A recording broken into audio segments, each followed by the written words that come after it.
Hi, welcome back. This took so long because I didn't really feel like recording it. Right, this is some Column Agent with me today.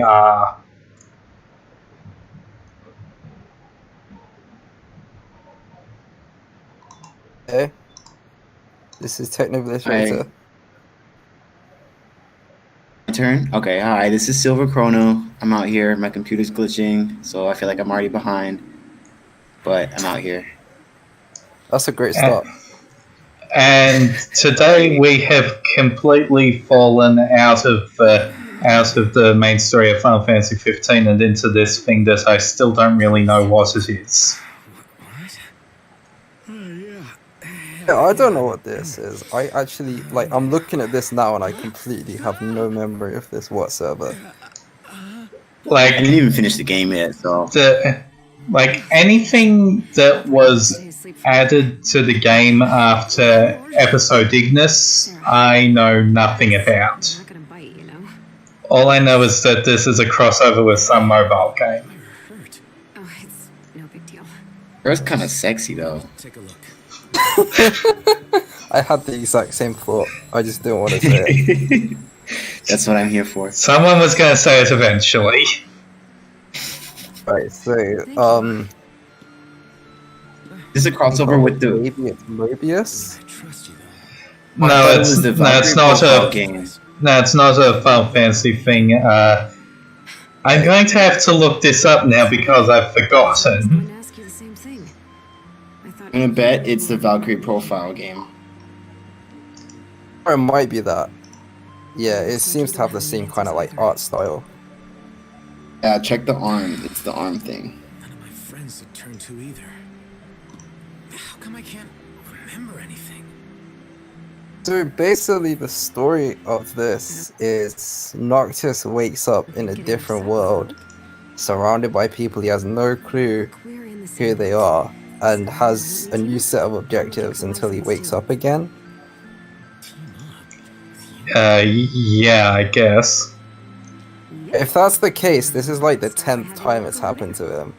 Because it happened in Dissidia, obviously. It happened Tekken also. in... What do you propose we do? Hanging around here isn't going It to solve happened anything. in, whatever that... Did it happen in that crossover with Assassin's Creed? Because I'm guessing it did.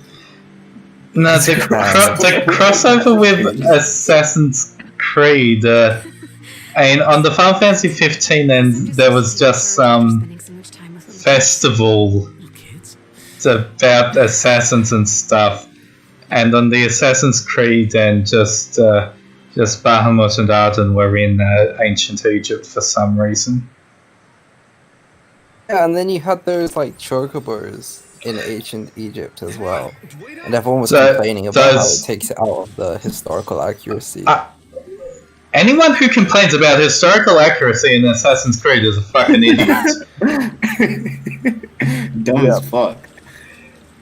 Like, if you're complaining about historical accuracy, 10 games into a series, where the second game was about were palling around with Leonardo da Vinci's whose insane blueprints actually worked, and then getting into a fist fight with Rodrigo Borgia under the Vatican.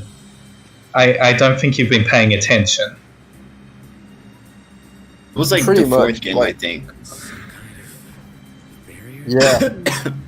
Looks like we can't get The Sorry. thing with Assassin's Creed is that if you look in the at the actual game story, historically it's kind of nonsense. But then if you look in the background lore that they didn't cover in the game, it's even worse. So they have all this stuff about how Hitler was a Templar. And Yes, Brotherhood has some of the most fucking insane modern day parts in its story, and actually it's a mix of 2 and Brotherhood. They're both completely and utterly fucking insane. Every side in World War II was Templars. Yes. And the assassins basically just let Hitler lose, and then and then after Hitler killed his body double and tried to make an escape, the assassins just killed him anyway. I understand you. And Thing is, yeah, it completely makes it unbelievable when you just explain every historical event as the Templars and assassins were involved in it. Like, I understand if you want to say, like, there are a bunch of significant events where, like, we don't have complete information on that, and then this game fills it in by saying, oh, well, the Templars did that, and the assassins did that. Like, I understand if you want to, like, insert them into some, like, major historical events that way, but when you put them in absolutely everything, it just becomes a load of utter nonsense, and it just takes me out of it completely. what That's my main I problem. really love is that they typically take the stance of like every single conspiracy theory is real, but then every so often they'll say, no, this conspiracy was fake, but it's because of a different conspiracy. Like the moon landing. The Assassin's Creed stance is the moon landing was real, but it's because the Templars wanted to hide a piece of Eden on the moon. What are you guys? Wow. I mean, what the hell is It's like, Wow, that's honestly, amazing. I feel like it could have been a great series if maybe they didn't like try to explain away all of history and instead they just make it like an alternate universe and like where we don't really have to have any believability, like we can just go along for the ride, because it kind of fails when it's like trying to make you rethink what you already believe. Does that make sense? Thanks. Yeah, pretty Yeah, like I think like the biggest defining flaw of the series is that, you know, when 3 tried to present itself as like the ending of the modern day arc and then it effectively didn't. Because if they'd just given us a proper ending there, they could have just gone balls to the wall insane everywhere else and no one would have batted an eye, but it just gets stupider and stupider. To be honest, when we were it does told keep getting that like stupid. that was the end of Desmond's story and Assassin's Creed was a trilogy that would finish up there, and it didn't, and then after that it kind of dropped off. That was kind of when I lost interest in the series. Also said it had a trilogy being 5 games long. Yeah, well, like, Kingdom that was- Hearts did The it. two of us, you're saviors. Yeah. Yeah, but Kingdom Hearts doesn't pretend to have any sort of, you know, logical structure behind its entries. So there's this video that like the guy Just a Pancake made, right? And it's like, okay, class, we're gonna count to 3 today, and then like it's like Dora the Explorer or someone says 1, 2, 3, and they're like, congrats, and then they have Gabe Newell, and he's like 1, 2. Like you failed, and then it gets a Sora, and it's like, okay, 1, Chain of Memories, 2, Birth by Sleep, 358 Days Over 2, and then it goes through the whole list until it finally gets to 3. And like you fail. I think this might be the fastest we've managed to get derailed from the topic of the game. Well, that's because It's only been like 7 minutes. Yeah, we don't really. I mean, honestly, I don't know what to talk about. It's just weird white blobs. How do Like, they that's know what what I this can thing tell. is saying? I've been trying to figure this out. Like, are Yeah. they reading the subtitles? Like, they're in conversation with this thing. Alter your world? Probably. How is she getting that from these 2 words?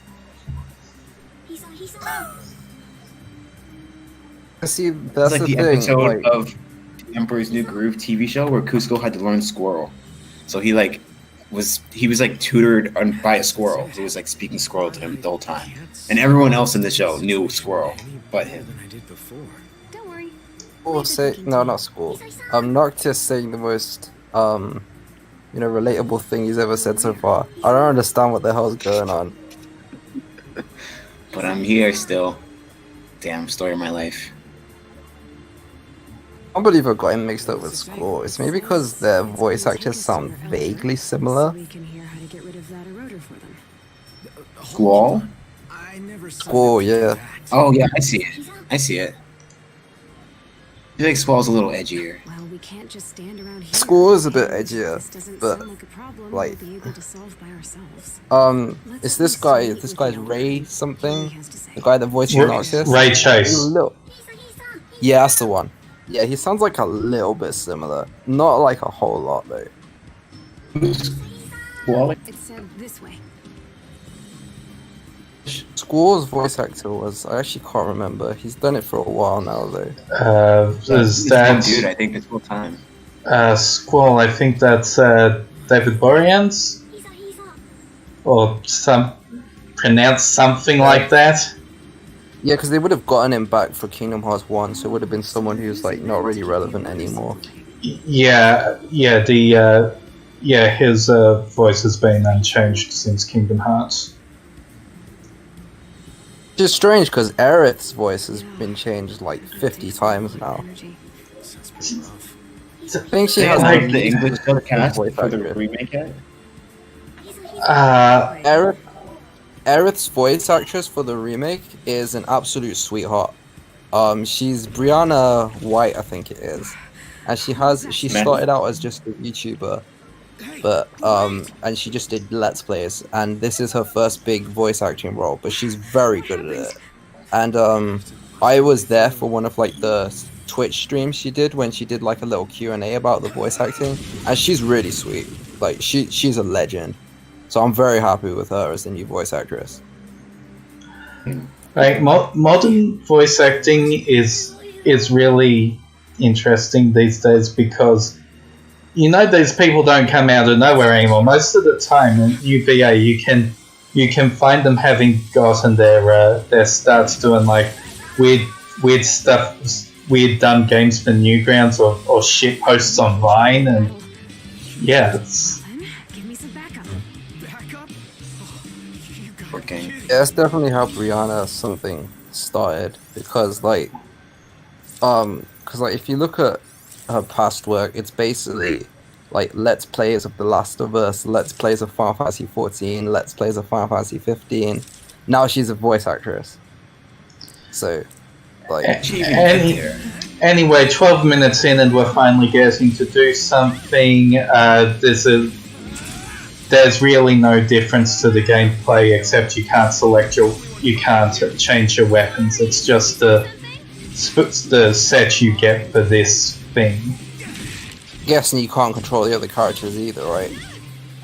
You do. I mean, you can't completely control them, but they do behave just like she does behave just like a regular party member. So you do eventually get to use the party commands and such. I am wiped out.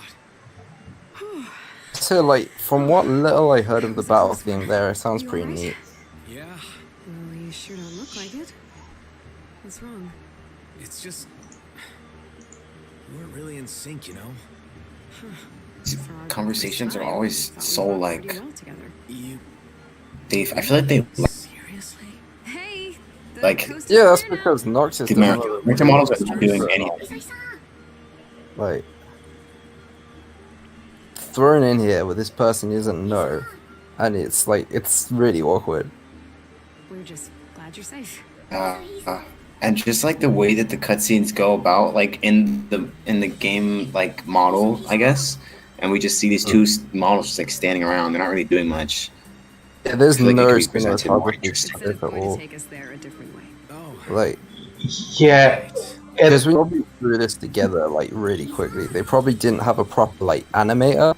It's probably just It said let's a go. programmer that did the whole cutscene, and they did it programmatically. Like they would have actually coded it in, like because like that's one thing that they had to do.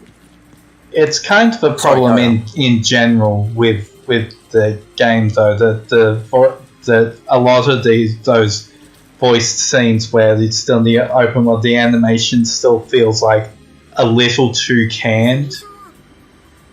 Like, I mean, yeah, that's something you can kind of expect, but also It said through here. it just feels weird now. Like back in the PS2 days, like with Kingdom Hearts and stuff, the canned animations were just kind of funny, especially because Square would switch between their actual full models and the cheap face model that would just do the lip flaps. That was really funny when that would happen, but yeah, it just there's something that feels off when they're just standing around in their idle animation. Yeah. What are they doing? Do you think it could be helped by like a change in direction, like maybe introduce more like camera angles or like come closer on the characters? I mean, Yeah, it's basically that's why I'm thinking that they probably didn't have an animator working on this at all. They probably just had a programmer working on it. Because that's one thing, like I was watching the developer commentary for Ratchet and Clank 3, and one thing that would happen is if they didn't have the budget for animation for a certain sequence, they would just not get it animated at all. So it would have no camera changes, it would have no proper, the characters wouldn't be animated for it, so they just throw together this cutscene that a programmer would have done in a tools that weren't really meant to actually make a cutscene, and it would have been really half-baked. So I'm suspecting that's what would have happened here. They just wouldn't, because these things don't have a very high budget for them, so they would just give it to whoever would have done the rest of the gameplay programming on the rest of the level would have had to also make the cutscenes. And obviously that's not normally their job, so they would have had to throw it together really quickly. It is almost always a mix of time, money, and engine issues. Square could improve the cutscenes in Final Fantasy 15, but the game had already taken 5 years to develop. It had the costs of 10 years of development, and Square's engines have traditionally been trash fires. They just can't make HD engines. They just were never good at it, which is why you can see a noticeable improvement in quality comparing this to the 7 remake footage that we've seen, and even the Kingdom Hearts 3 stuff, even though it's hard to compare those just because that's got a completely different art style. What's 7 remake? Is that Unreal or? Yeah, 7 remake is Unreal as well. Yeah, see, when they bring in their own engine and just write their own shaders, which, that's what they did for Kingdom Hearts 3, that's what they're doing for 7 Remake, that looks really good. Kingdom Hearts 3 is a fantastic looking game. I'd say it looks better than 15. There's sometimes where their attempts to stick as close as possible to the source material makes things look really weird. The Pirates in the Caribbean world looks bad.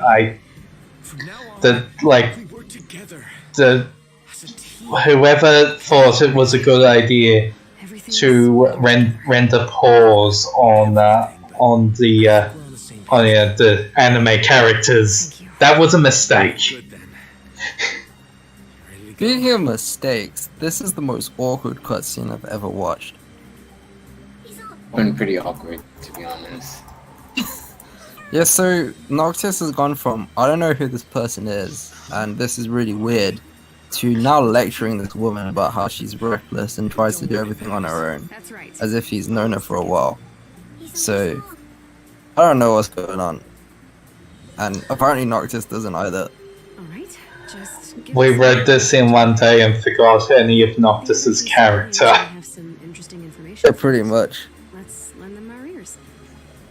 The amount of effort that would have gone into these is very low overall. I feel like maybe it's the dedication to the ultra realistic art style, and you have nothing besides this game engine. They could have presented certain scenes in different ways. It could have been visual novel-esque if they didn't have a really good way to present it, using the gameplay engine. I don't know, because I feel older games in the series, they weren't voice acted, they didn't have these cutscenes. So when the story was being delivered, it had a different effect. The presentation really mattered, I think. I will say Luminous is still less of a disaster than Crystal Tools. That's true. Yeah. It's a Like lot less also dirty. with if you look at like the original Final Fantasy X, like before the HD remaster of it, like the cutscenes for that outside of like the FMVs are obviously amazing. Like the FMVs are just incredible. But the cutscenes for that game were really bad. Like in terms of well, I mean they were probably fine for the time they released, but they don't hold up well at all. Thanks. Like cuz the direction in them is kind of like it almost feels like the cinematography was done by like a hormonal 13-year-old teen with how much they just focused in on Luvia's breasts, and I just don't get it. Wrong. And with Lulu, at least there's an explanation, because the more they focused on her upper half, the less they had to focus on the belt dress.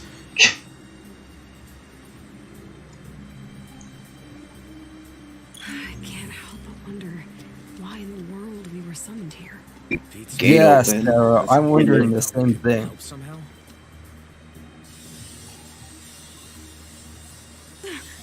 Was this like one of the enemies? Oh.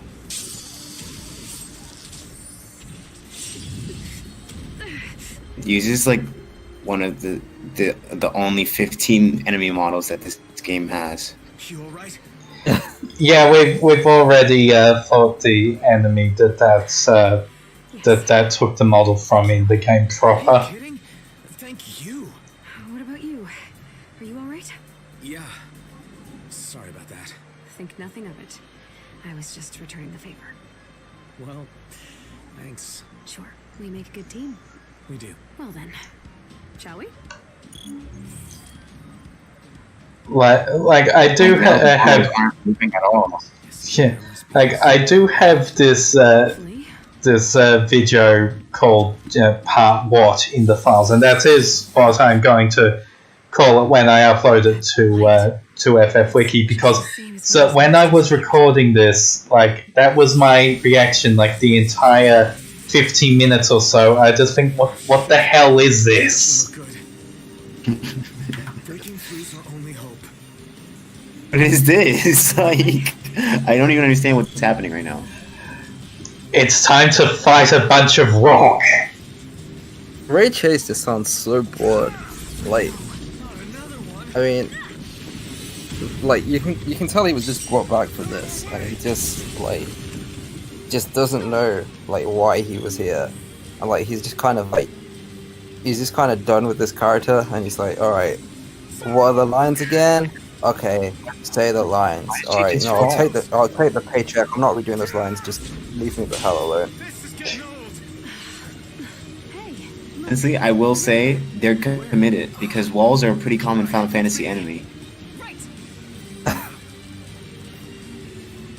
Yeah, that's true. Like, whoa, what the fuck?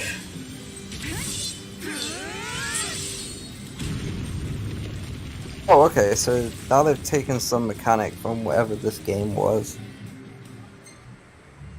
Now I'll use Sarah's technique for the next 15 minutes while you're still in this DLC. We did it. Somehow. Actually paid money for this? You know, you did pretty good. Is this paid DLC or is it Make free? Such a bad team after all. Maybe. Well, the elders shouldn't be far now. Come on, Got Oh, it. they're Hey, floating. Oh my do you god. think that could be him? let's find out. Sound like they're in a fog. Hiso. Oh, so there's more marshmallow aliens.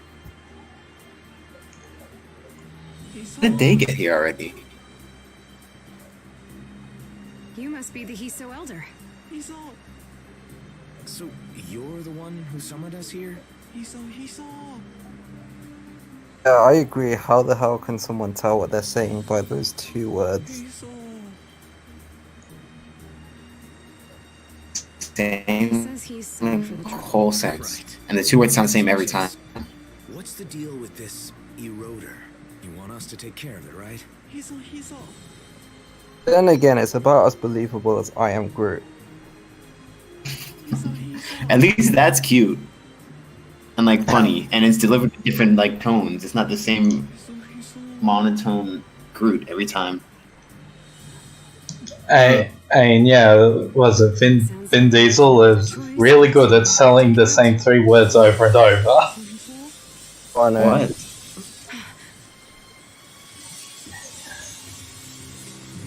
And he really likes doing it because he also does the dubs in the other languages. Yeah, I was gonna say, like, that's the only film he's ever done international dub. He does the dubs for Groot as well. That's crazy. I did not know that. Yeah. So, like, he'll basically do the script in English, and then he'll do Is that a unicorn? like the Spanish version, where it's basically the same thing. It's like, yo soy Groot. And then there's like I don't know the other languages. I know that's the Spanish one. And then he'll do it in Japanese. He'll do it in like whatever. Like so he does the dub for all of them. Yeah, because like they'll give him a script that says what Groot was actually saying, and then it's up to him to actually emote it correctly. And I didn't even know that's how it went. That's crazy. So Vin Diesel and the director are the only ones that actually know what Groot was properly saying.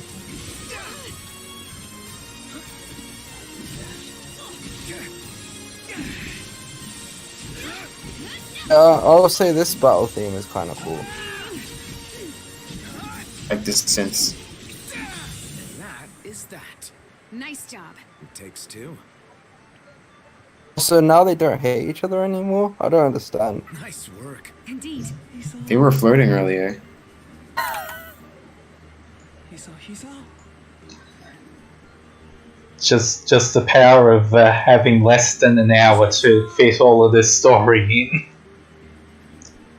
We'll sure try. Pretty much. Not like there's any other way for us to get back home.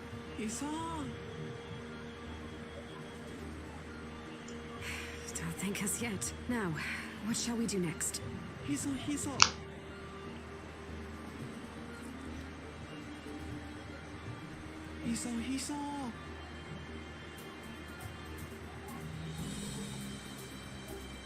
The eroder is sealed beyond the Great Barrier. Got it.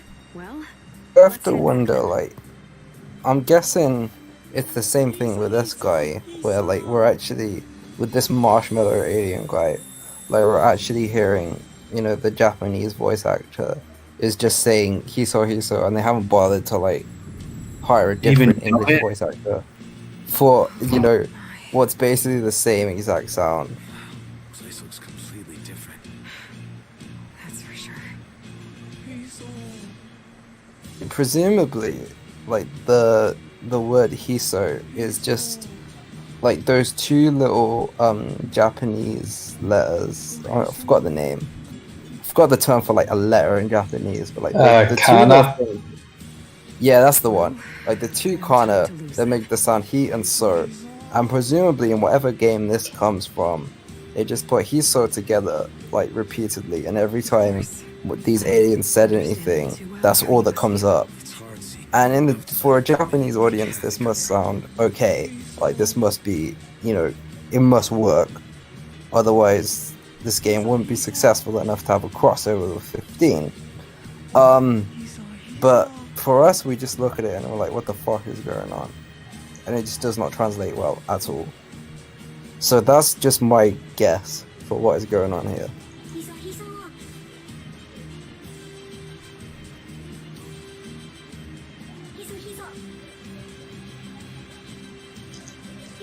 So now this section is just one gigantic fetch quest. They said they've prepared a few things for us. Really? That's great. Well, let's see what they got then. Because, you know, what we really needed was to walk around for 2 minutes trading various items.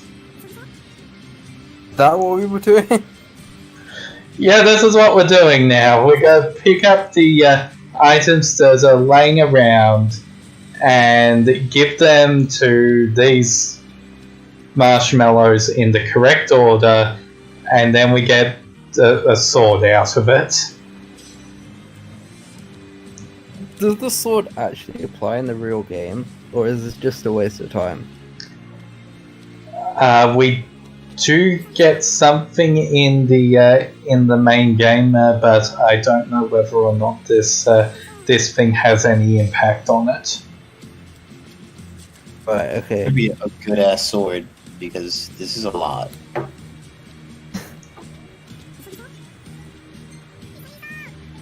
This was paid I don't know if it's DLC still- and stuff. I mean, but with 15, like, there's this one weapon you get, and it's like these 2 daggers, and then you don't need anything else after that. It just takes ages to get. Yeah, this a lot of the daggers and stuff are pretty good just because they're so fast. Yeah. Yeah, like you can basically use them to kill adamantoids in about 20 minutes if you do it correctly with one of Ignis's recipes.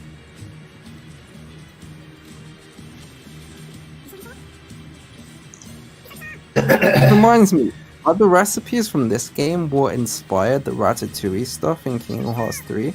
Because that seemed weird to me.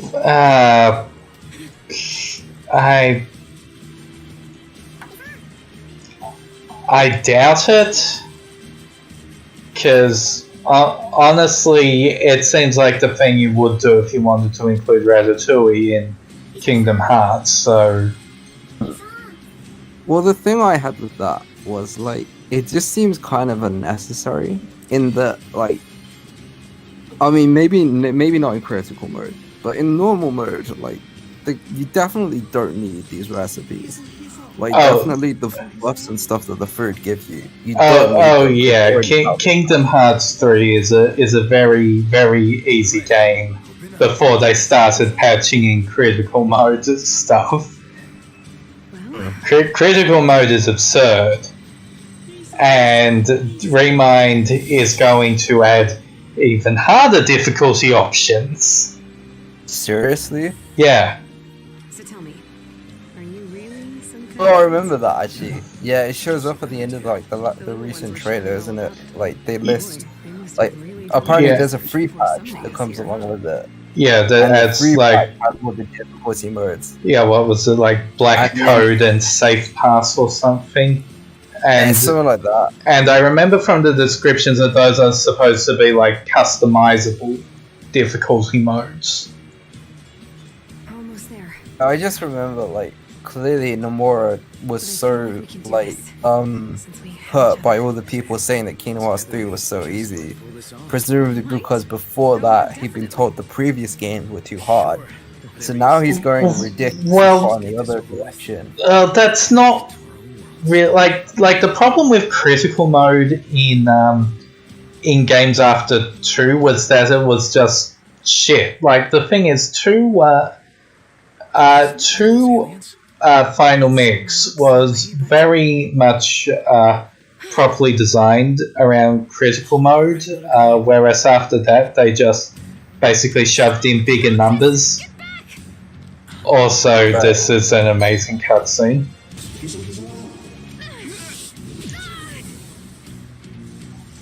Uh-oh, an evil. This feels like the first cutscene where they put effort into it.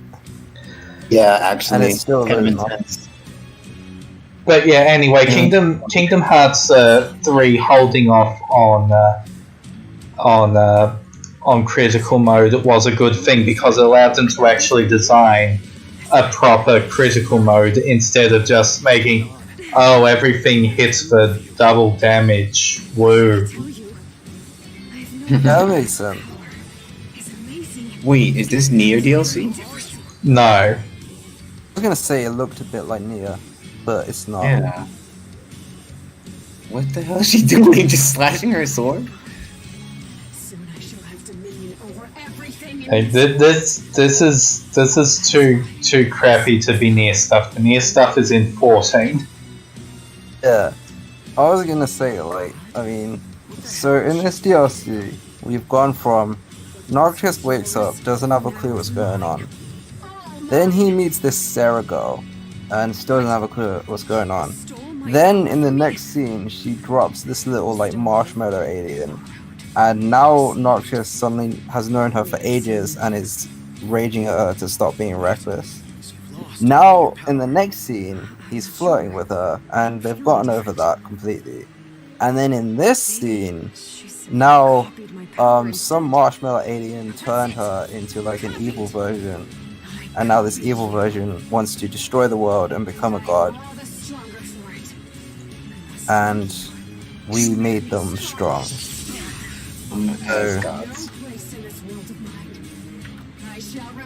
So 10 out of 10 pacing here. You're the one who has no place here. Leave this world alone. This world is mine. It's all mine. I am a god. I am a god. Hurry up with my damn croissants. Hurry up with my damn menage. Gladly. Let's do this, Noctis.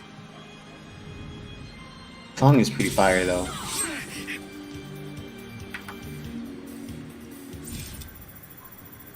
Okay, let's do this.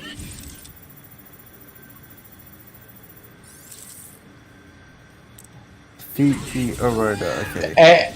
And so anyway, so Fetch Quest gave you one of the royal blades, but she's weak to knives anyway. Alright. All yours. The thing when they do that little thing where it's like the characters, like the little image of them appears on the left hand side of the screen, and it's like something they always do in anime, right? The thing is that just totally clashes with this game's realistic art style, and it just kind of pulls me out of it. Yeah, like that thing. Like it just feels like it massively clashes with everything else that's going on screen. Also, it kind of happens way too much. Yeah. Agreed. That's the Like, thing. What I was he's saying trying to earlier, like the be realistic. aggressive. I was saying the realistic art style like is at odds with the like very anime heavy like mannerisms and like atmosphere. Either of them seriously. Yeah, that's what like that's also what you were saying about how like the engine can't really do an anime art style, and I think that's really the problem here. An Assassin's Creed crossover, it works because the art styles don't clash nearly as much. Also, But they for this- didn't have stuff like that. Like, I mean, there's still that fucking chocobo which clashes with all that is good in the world. Yeah. That's another thing is like, was this game did this game do very well in Japan? No, I'm not talking about like the crossover Valkyrie thing. I'm talking about like, did Final Fantasy 15 do well in Japan? Because they could be using it to market a lot of other games. I don't know how it did like Japan versus rest of the world. I know that it did well enough, Is she dead? which, Yeah. you know, considering how much time and effort, time and money they had blown on the project, you know, it fucking better have done well. Yeah, Final Fantasy 15 is actually the third best-selling game in the whole franchise, behind Final Fantasy 7 and Final Fantasy 10. It sold about I think it sold 9 million copies, and it's very close to like the 10 million that they originally wanted. And I'm assuming that's not including Pocket Edition, which probably did like about at least a few 100,000. I don't know if it did 1 million or something. But I know that Final Fantasy 15 did really well overall. I don't know how well it did in Japan specifically, because it might have just done really well in the West and then done like 1 million or something in Japan. Whereas I feel like that's more a Final Fantasy testament. 7 and 10 obviously did amazingly in Japan. More a testament of like Square's like dominance of the video game market and like the power of the money behind and like all its marketing than it is like an indicator of any quality of the game. Yeah, Because Yeah, like completely. there was a lot of hype and there was a lot of publicity behind its development. They also they marketed this game extremely well. Like that's the one thing that like everyone can agree is that this game was really well marketed. And with 7 Remake, they seem to also have the same grasp on it. Because like I don't know anyone at this point who is not excited for 7 Remake. Like there are obviously reservations for it. But I don't know anyone who is a fan of this series and is not saying at least that they're gonna check it out. They also have a huge nostalgia monster behind them with 7 Remake. They pretty much can't fail with that. I don't think. Yeah, that's like there's no way that will fail. Like, and that's kind of why they had it. Like, it's like what's his name? I forgot the name of the guy who did it, but he had this meme about how like they have this button, like the press this button in an emergency at Square, and the button was just develop Final Fantasy 7 Remake. So their thing was like, if we're ever like in a really bad spot, we just make that game and save the franchise, because that's the only thing we have left. And I remember when that got announced that basically that took all the pressure off of 15, because like when 15 was the only thing we thought was coming, like there was a lot of pressure on that like it has to be the greatest game ever to save the franchise, or else Final Fantasy is doomed for generations. But 7 Remake definitely took a lot of that pressure off. Just not. Of course, a recurring problem with Square's stuff is that they're really good at generating hype. That's true, but they start it way too early. Hey, you're fading away. Like, oh god, how many times have they fucked up promoting something by like announcing it and then had an extended period of radio silence because they haven't done anything with it yet. They've just greenlit it. I certainly never thought That's exactly what happened with this game when they announced Versus 13, like when it was still a concept. Like it happened with this game, and then when they announced as it became 15. At the same time, they also announced that Kingdom Hearts 3 was finally in development. The Hiso aliens told me. And Quite impressive. Magical even. And they did that way too early, and that was at a time where they had nothing on the horizon for the series except for more stuff with Key. I could talk a lot about how Key is really fucking stupid, but I don't want to go too far off topic. Being the mobile game, right? Yeah. Sorry if you just heard me turn on my microwave. I hope I see you soon, Noct.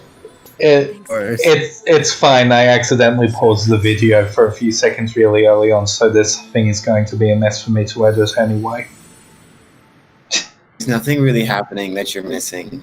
They're like leaving now that they beat the boss, and they wanted to fight, I guess. Yeah, there was only really one good line in that, and that's when you try to use salvation.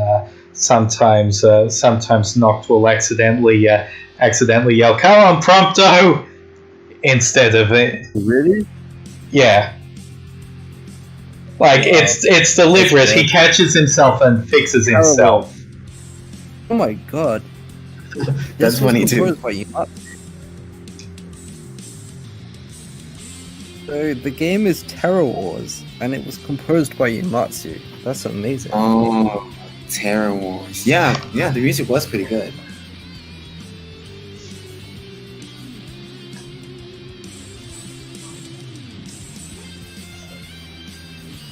I like this remix of the Final Fantasy theme. The first thing I get when I Google Terror Wars is Terror Wars Final Fantasy 15. So that shows how well it's doing. Yeah, that sounds like it worked. They're free. And the Twitter account came up for Terror Wars EN, and what I get is this account doesn't exist.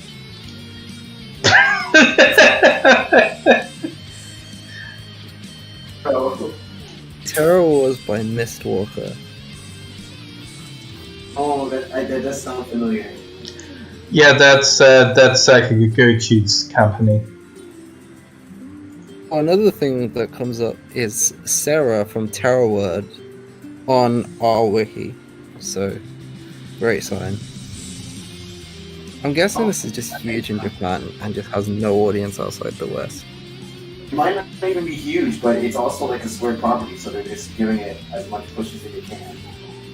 Well, no, it's not Square. Mistwalker are Sakaguchi's constant attempts to try and make a new Final Fantasy on his own. Oh, that's right. That's right. Not really working out. He's tried since leaving Square to make several other properties. Well, they kind of kicked him out after Square's film division collapsed spectacularly.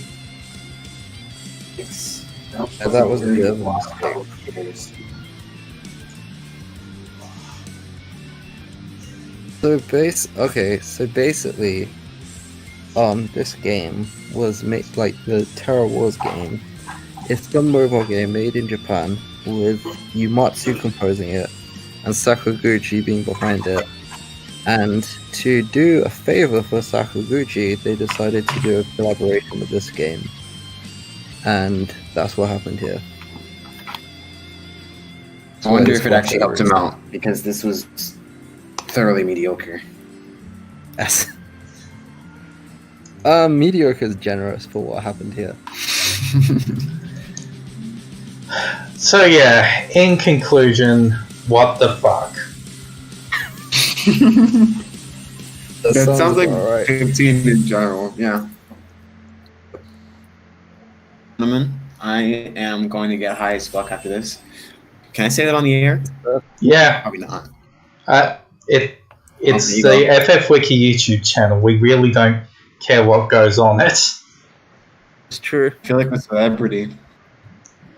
Anyway, next time, I've kind of gone where we are because it's been months since I've actually had to play anything, but I think we were in the middle of the chapter where we have to escort Iris halfway across the continent.